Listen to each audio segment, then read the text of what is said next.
Hi everyone.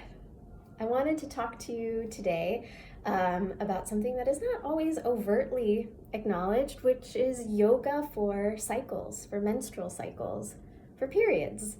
I'm bringing this up because I have some cool news also that I want to share in January about something that I'm pursuing, but I wanted to just let you know that I struggle from a very challenging period.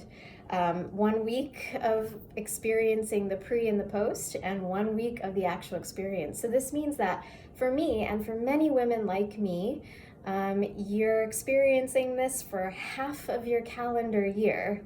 It's something that so many of us live with, but we kind of think of it as like that little aisle in the grocery store or the pharmacy that's just for the women's stuff, but there's so many of us. I have sometimes been asked questions about this, and I notice that even when I'm teaching a yoga class, I acknowledge periods or cycles very briefly as kind of like a modification. But there are things that we can do for our cycle, and there's not a lot of research on this. This is coming from me, and it's just by way of my own experience. So you may or may not agree with it, but I would encourage you to maybe try and explore. But also check with a doctor, check with a medical professional if it works for you. I'm not going to share anything that's very complicated here, but it's just ideas for you that might be helpful. So one is pants. I think yoga pants are cool. I notice that they're made of lycra and spandexes and tight stuff on the body all the time.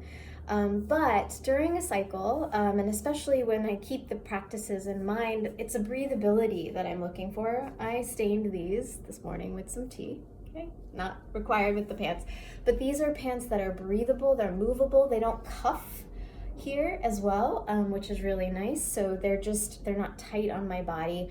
I can breathe, I can bend, I can move. I may be getting a little bit of a wedgie every now and then with them when I'm practicing, but they don't hold my system tightly and constrict it. They allow what's actually literally flowing and figuratively flowing to flow. So there's that. Another practice that you might want to think about that relates to clothing and how we dress is you'll notice I have on socks. My feet right now, we're just now freezing, and a lot of it has to do with the fact that we are letting go of actually blood coming out of our system. And that makes us maybe feel colder, chillier than usual. So having on a sock, I have these in all kinds of shapes and sizes, depending on what I need or seek. My feet are always cold though, if you know me, they're like freezer feet. My roommate in college will remember that as well, that I would like stick my feet on. Anyway, so that was a side story. But my feet are warm when I'm wearing this. I think especially like wherever on your body, cover your skin if you're feeling extra cold, because there's a physiological reason for that. Another practice that you might try is with a block. So there's a couple of things you can do with a block. Some of them really are just transferable. Anyone can do these practices, but in particular, if you feel any pain in your core, which is the front all the way around, wrapping around your body, it can feel really nice, especially in the back, which is where I feel it a lot, is to release that. So you can take a block to support with that by placing it between the thighs. Squeeze the thighs, your feet are about hip distance apart, and the thighs coming together press into the block, which gives us support. It actually will relieve a little bit of the pressure that gravity puts on your body. So when you're squeezing it, you actually can lift a little higher. It gives you some spaciousness. So even just that as a practice is kind of nice. I already feel a little bit of back relief. When you're doing this, if you also want to do a forward fold, you can bow forward and just let the hands and the arms drape. And this will give your front section a little nice compression, which can go against the thighs, which feels nice. And then it also allows me to bend the knees a little more, squeeze the block, and just drape the hands and the arms forward, maybe sway from side to side. And then you'll notice here, I don't know how much on screen I am, but basically what I can do is squeeze the block a little more, bend the knees a little more, and look, you can hinge even more, which creates even more release of my back. And I can just hang and be there as much as it feels okay, and then roll upright. I'm getting over a little cold, so do that as much as your head wants. So there's that. The other piece too with the block was that you can also do this a restorative bridge pose. So you can place the block on your back. If you lie down on your back, bend your knees, and place the block, or if you want to just take a rolled up kind of fat towel, that also helps. So you could do that with the one I just showed you, or you can do it this way as well. Place it underneath your sacrum. I actually find that when I'm on my cycle, placing it a little bit higher than my sacrum so it kind of presses its edge into the spot that's been bothering me feels really yummy. So you can be in your reclined bridge pose on the floor, which will look like this. Both legs would be bent, I'm just showing you, and you can just rest and release.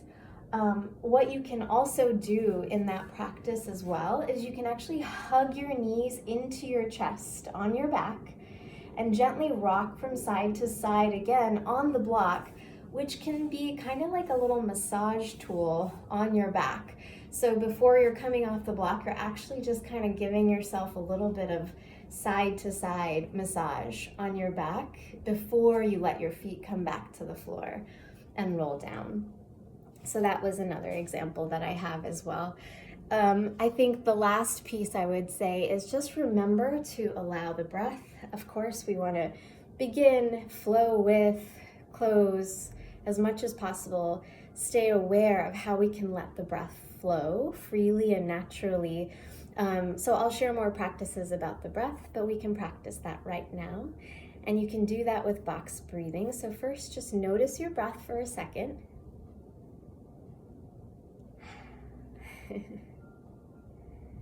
And then we'll do some box breathing here. That's what it's called in medical terms, but there's Uppa Japa, which is our awareness of breath. And so then we're going to practice moving through transformation of that breath in a really simple way. So you're just going to take a nice deep breath in for the count of 4 and hold for 4. 1, 2, 3, 4. Hold 4, 3, 2, 1. Let it out. 3, 2, 1. I always add a 0 for the out breath because the out breath is just generally naturally longer than the in breath is, because we're able to let it go into infinite space, and in breath is coming into a finite space of our lung capacity. So you can then practice that. 4 in, hold 4, out 4, or 5. So I hope that helps you. I think those are my immediate tips that I hope can be helpful to you. I will also say this is an area where research is limited, and I have been asked some questions too about it. Like, I have not had children. I haven't conceived. I haven't had any children myself. So some have asked, does that affect why maybe you have a painful cycle? And I actually don't have an answer. I mean, I think that would probably be a reason why maybe that would affect something. But I also know women who have had children or who have conceived, and they're also experiencing this as well. So, but I would imagine that we could probably identify some scientific trends in the systems, and ideally, in future that will continue. But for now, I hope that these practices help you. If you know of anybody who has challenges with this, please feel free to share the practice. Feel free to let me know if you go through some things, and I'd be happy to share some of the ways that I manage the experience. But just be compassionate, kind with yourself, take your time. I think, again, stay conscious with the breath and try any of these tips. I hope that you have a good rest of your day. Namaste. thanks for practicing with me. You can follow me at Rena the Poet too. I'm trying to get better at letting people know where to go.